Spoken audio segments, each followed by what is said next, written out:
Hi Pisces, Cancer and Scorpio, Ascendant, Sun, Moon, Venus, Rising, and those of you that may be cross-watching, welcome to your Tarot Love Messages. Today we're going to take a look at and see what is going on in this connection. So we're going to take a look at and see whether or not this connection has staying power. Will it go the distance? What is the truth of this connection? What are their feelings for you, their thoughts, their feelings here? Exactly what's going on, what is it that you need to know here. There is going to be a part 2 to this reading, which is going to be made available via the extension link below, and part 2 is going to explore the messages in a lot more detail here. Okay, and it'll sort of be like an extension to this reading. So once again, that will be made available via the extension link below. Now, for those of you that are interested in personalized tarot readings, I do offer those. Please feel free to reach out and inquire. I will list my email address just below the video here where the show more section is. Otherwise, with all of that being said, let's go ahead, give the cards a shuffle, and let's see exactly what is going on in your connection here. Okay, you have the Eight of Cups.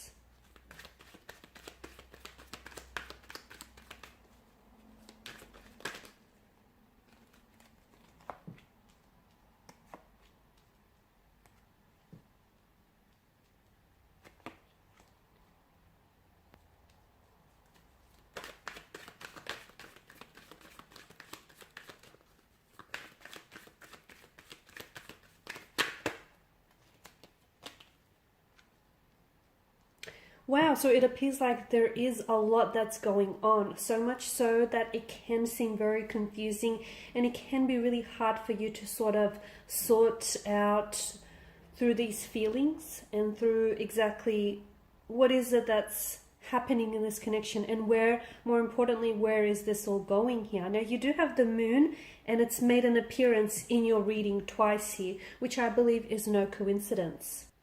Now, the moon, excuse me, the moon actually moves through different cycles and it does not remain fixed. Therefore, it symbolizes the natural cycle, the natural rhythm of life. I also feel like it is symbolic of your connection here between you and a romantic energy here. So in life, we often find ourselves in different phases, right? Different stages here.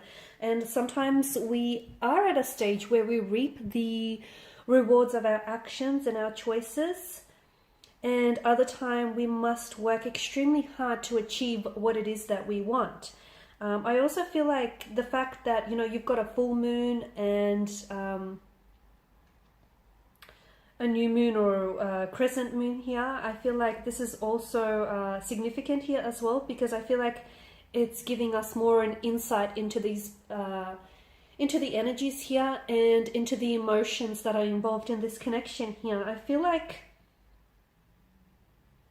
the full moon here, you've got the full moon, but it kind of is illuminating, I guess. It's illuminating the whole moon, but as well as the sun. And it appears to be this really big, bright circle in the sky here.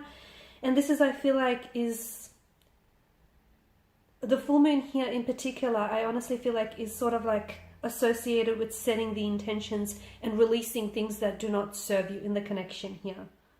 Okay, whereas you've got the crescent moon,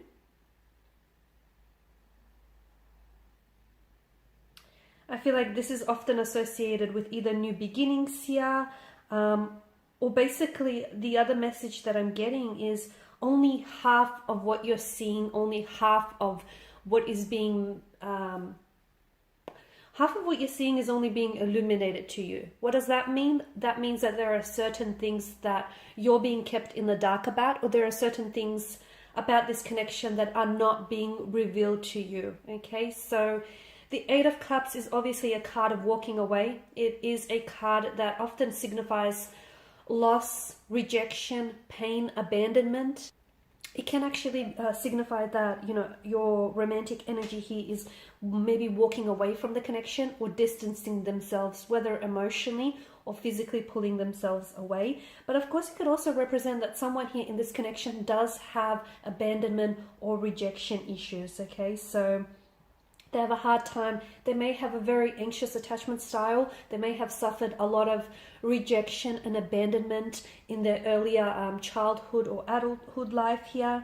Because in the, I mean, there's a lot to sort of there's a lot to take in about this image. We see a cloaked figure who takes off to a barren land. Behind him, he's leaving behind 8 cups, 8 chalices here. And I guess the narrative here is he's spent so much time collecting these chalices, right? He's spent so much time trying to seek out a happier purpose, or a higher purpose, I guess, that this sort of activity resulted in unhappiness or resulted in boredom, and it feels like whatever he is looking for is not on this side of the mountain. Okay, so here he is, he packs up his stuff and he goes in search for something a little bit more pleasurable or even satisfying here. So it could mean that your partner here is walking away from the connection because it lacks something, okay, or maybe they feel like they have to distance themselves because they feel like something he is missing, whether it's an emotional connection, whether, you know,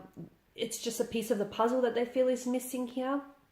8 of Cups could also signify a time for transition and a time for change. And of course, you then have the Tower. You've also got the Magician and the Hierophant. I mean, you've got a lot of major arcana cards here, which tells me that this relationship here, it feels like it's going to be a very special and a very significant relationship, because it's really going to contribute to your personal growth as an energy, as an individual here. Okay, and I am getting that this relationship here is going to be very transformative. There are going to be emotional triggers, or you might have already picked up on this here. There is going to be a lot of, I mean, I am seeing that this is someone who is walking away from you, or this is a connection in which someone has walked away from the relationship, or they've walked away from you. But there's clearly, it could have been someone that may have ghosted you, or someone that may have ended things abruptly, because to me, the moon also signifies a need for closure, okay? This is someone whom you haven't necessarily moved on from entirely. And I feel like energetically, the two of you are still very much connected here. Perhaps, to me, I feel like someone here has walked away or is distancing themselves, and this is in an effort to transform themselves, okay? Sometimes, just like a caterpillar has to die before transforming into this big, beautiful butterfly, we all need to transform ourselves in our lives from time to time. Not doing so means that we're stagnated here and we're not growing here, right? So someone here may be dissatisfied. I feel like someone is dissatisfied with their current situation, and this is why they're pulling away here. It may not have a lot to do with you. So if you're actually experiencing a situation in which your romantic energy is pulling themselves away from you, or is distancing themselves away from you, it may not have a lot to do with you. I get it that someone's actions or someone's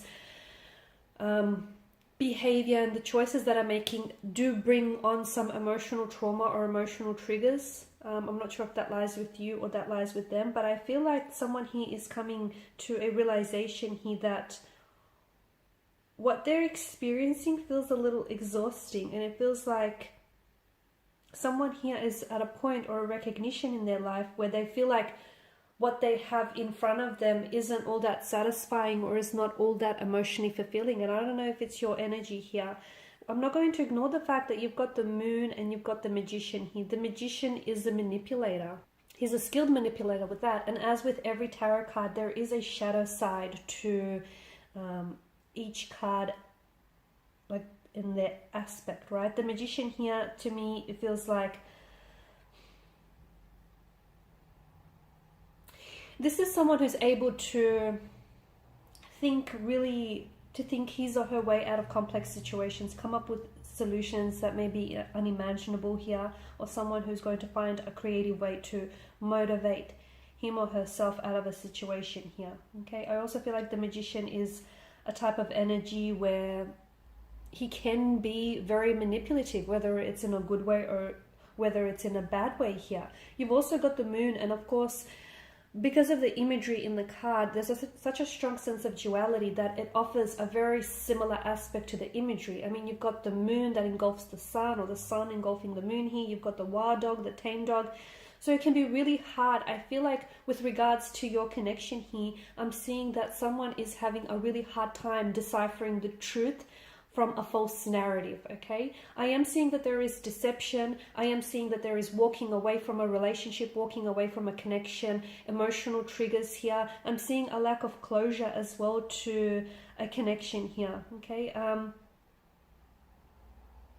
In a sense, someone feels a little bit undermined here. They feel a little bit hopeless, or someone is feeling a little bit worthless without someone else.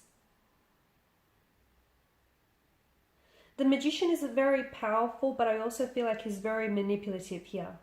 Okay, so it may not necessarily be speaking to the person directly. Okay, it could mean, for some of you, it could mean that the relationship in which you are involved in is one that isn't necessarily built on a foundation of truth.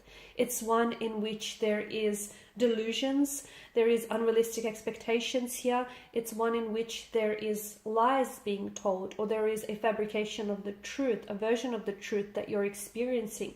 As we all know, the truth has only one version, okay? It doesn't have multiple versions. So either you're being manipulated, someone here may be emotionally manipulating you. Someone here could be telling you lies. Someone here could be deceiving you, okay? Someone here could be abusing their power in a way in this connection. Okay, but the deceit just could as easily lie with you. You could be the one who is deceiving yourself or convincing yourself that, you know, this is something that's worth salvaging, or something that's worth repairing, or something that's worth, you know, working on, even though it's a connection that might not have a lot of promise or a lot of potential here. I'm not saying it doesn't, but I'm just saying that the deceit, however way you're convincing yourself, whatever your convictions are of this connection, could be where the deceit lies, right? So it feels like what's going on in this connection, it feels like the connection itself is under the influence of a tower moment, right? And a tower moment exposes someone for who they are. It brings a lot of things that are in the dark out into the light. Okay, so I feel like what's to happen, and we're going to explore in part 2 of this reading, I do feel like there are secrets that are being kept from you. I do feel like what you see about this person isn't entirely, only half of it is being illuminated, so to speak. I do feel like they're either emotionally manipulating you, or they're being maybe dishonest on some level. I'm also seeing that this connection is under the tower influence, or is about to enter a tower influence. So if this is someone who is walking away or has walked away from the relationship, we want to know if this is someone who's going to come back into your life and try and maybe reconnect and patch things up with you, or we want to see why is it that they're distancing themselves, and what exactly is this tower moment that you're experiencing. And we did talk about deception and the fact that it's very hard for you to tell what is the truth of this connection versus what it is that you're really getting. Okay, so we're going to, in part 2, we're going to dissect things, and we're going to see what really is the truth of this connection. Okay, we're going to strip away those unrealistic expectations, those grand illusions or delusions that you may have about this connection, and see what is at the truth of this connection. What is it that you need to know? For those of you that have been ghosted and you've experienced someone who's pulled away abruptly, want to know whether this person feels any remorse or whether they have any intention to maybe reconnect with you in the future. Once again, that's going to be made in part 2. It's going to be made available in part 2 via the extension link. For those of you interested in a personal reading, feel free to connect. My email address is going to be listed below. Otherwise, thank you guys for your time and attention. Bye for now.